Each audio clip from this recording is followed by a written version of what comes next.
Bonsoir à vous tous. Bonsoir. Et comme viennent de dire les amis, mes amis,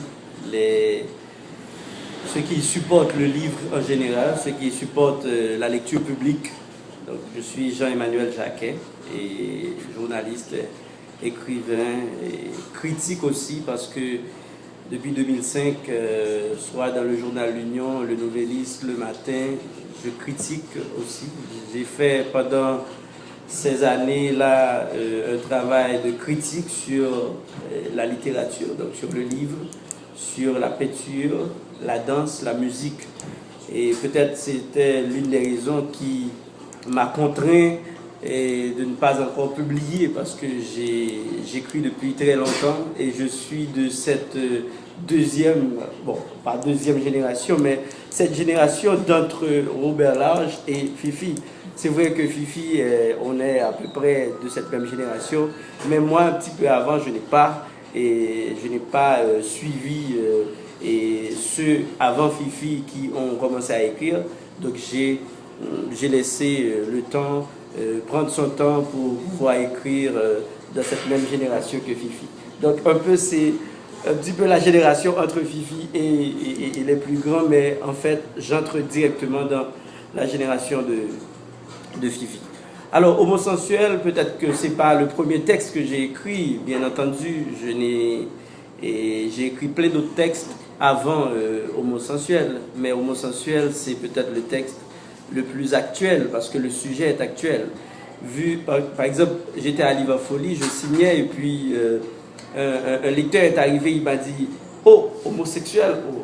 Non, j'ai dit « Tu as presque dit la vérité, mais en fait, c'est homosensuel. » Et pourquoi homosexuel? C'est peut-être parce que ça s'écrit presque de la même façon, avec des différences de N ou bien de S, etc. Donc, oui, effectivement, il y a une part d'homosexualité qui se raconte. Et homosexualité parce que le temps est à cela. Aujourd'hui, en France, vous écoutez toutes ces histoires, les manifs contre le mariage gay. Il y a également des célébrations qui se font de part et d'autre dans certains lieux du monde. Je n'ai pas pris position par rapport à tout cela. Je me suis demandé à un certain moment dans le livre à travers le narrateur, est-ce qu'on n'est pas libre de choisir la vie? Donc, si on est libre de choisir la vie, ce serait la vraie vie.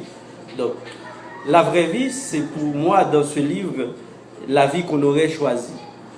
Et comme le narrateur, c'est un individu qui a vécu pendant longtemps dans un couvent et qui était habitué à un modèle de vie, à un style de vie, qui n'est pas cette vie-là qu'il vit au moment présent parce qu'il n'est plus dans le couvent. Donc cet individu-là est arrivé dans une situation à se poser des questions, à se questionner, à se demander mais c'est quoi la vraie vie au fait? Il a été victime d'abus sexuels dans les couvents. Je n'ai pas pris position pour dire si oui ou non les couvents c'est bien ou c'est pas bien, ou bien si ça existe dans tous les couvents. Je n'ai pas pris position, c'est de la fiction. Et je suis un créateur, je reste créateur. Mais je vis au jour le jour et je constate. En tant qu'écrivain, c'est normal de constater. On n'est peut-être pas des dénonciateurs au sens propre du terme, mais on est là pour constater et on est là pour exprimer. On exprime ce qu'on constate. On prend position parfois, mais on prend position par rapport à soi-même, parce que d'abord on écrit pour soi-même. On écrit pour se dire, pour dire son manquement, ce qui nous tracasse, ce qui nous secoue. Donc, Homosensuel, c'est de ce lieu-là que j'écris. C'est pas pour dire non à l'homosexualité, non.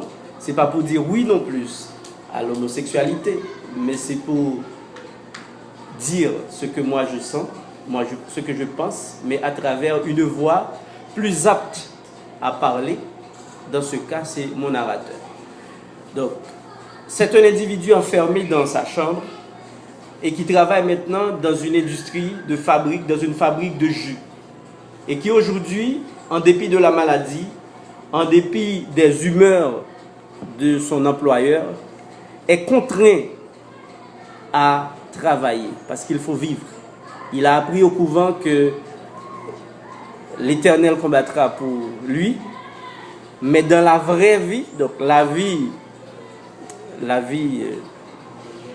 qu'on nous soumet, dans la vraie vie, il a pu constater que c'est différent.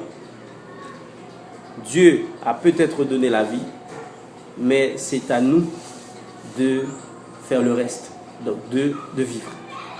Donc, il y a la vie, mais maintenant, il y a des conditions de vie par rapport au capitalisme ambiant, par rapport aux inégalités de toutes sortes, sociales, économiques, culturelles. Il faut maintenant vivre. Donc c'est cet individu-là que je retrace.